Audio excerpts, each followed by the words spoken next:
یہ جو زمین جس پہ انسان رہتے ہیں، اس زمین پہ آدم کی خلقت سے لاکھوں سال پہلے جنات اور سینکڑوں مخلوقات ساتھ رہتی تھی۔ اللہ کے ولی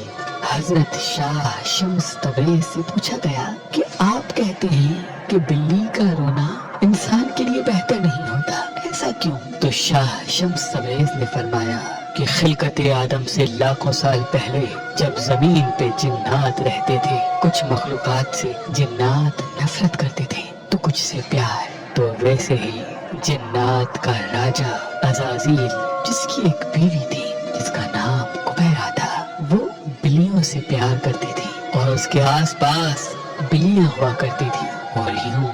جنات اور یہ بلیاں، جس کو افسانوی زبان میں مشمتیا کہتے ہیں، ساتھ رہنے لگے، پیار کرنے لگے۔ اگر کوئی جانور، بلیوں کے جتنے بھی نسل زمین پہ موجود تھے، اسے کوئی تکلیف ہوتی تھی تو اس کا بدلہ جنات لیا کرتے تھے۔ لیکن جب اللہ نے جنات کی طاقت کو محدود کیا اور ان کے لیے صرف رات کو رکھ دیا تو یہ سلسلہ جانوروں اور جنات کا ٹوٹ گیا۔ لیکن قبیرہ نے کہا، اے میرے اللہ، ہمیں اتنا تنہا نہ کر، ہمیں اتنا اکیلا نہ کر۔ تو کچھ جانوروں کو یہ طاقت دی گئی کہ وہ جنات سے بات کر سکے، ان کو دیکھ سکے، اور ان جانوروں میں بلیاں بھی شامل ہیں۔ اصل میں جنات کے ایام جو زمین پہ بسر کرتے ہیں، انسان سے 7 دن آگے ہوتے ہیں۔ جو زمین پہ ہوتا ہے وہ 7 دن پہلے جنات دیکھ چکے ہوتے ہیں۔ تبھی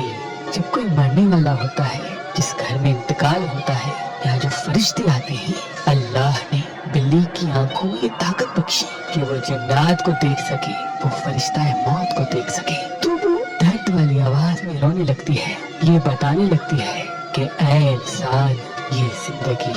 جس کو تو ہمیشہ کے لیے سمجھتا ہے، جیسے یہ آج مرنے والا ہے ویسے سب مر جائیں گے، اپنے اعمال بہتر کرو۔ تو لوگوں نے کہا، اے اللہ کے ولی، اگر ہمارے گھر یا ہمارے آس پاس کوئی بلی روئے تو ہم کیا کریں؟ تو شاہ شمس تبریز نے کہا، تم حسب توفیق صدقہ نکالا کرو اور 27 مرتبہ چاروں کل کا ورد کر کے اپنے اللہ سے دعا مانگا کرو، اللہ ہر پریشانی سے تمہیں محفوظ رکھے گا۔ اور اگر تم کسی بڑے سفر پہ جا رہے ہو اور اچانک سے بلی سیدھے طرف سے الٹے طرف چلی جائے اور پھر مڑ کے تمہارے چہرے میں دیکھے تو سمجھ جانا کہ یہ اللہ کی مخلوق تمہیں اشارہ دے رہی ہے کہ تمہاری طرف کوئی خطرہ ہے۔ اس وقت بھی صدقہ دیا کرو اور فوراً 27 مرتبہ چاروں کل پڑھ کے پھر سفر کی طرف اپنے قدم بڑھایا کرو، اللہ تمہیں ہر خطرے سے محفوظ رکھے گا۔ لیکن اگر بلی رستہ کاٹنے کے بعد مڑ کے نہ دیکھے تو اس کا مطلب کہ وہ انجانے میں تمہارا رستہ کاٹ گئی،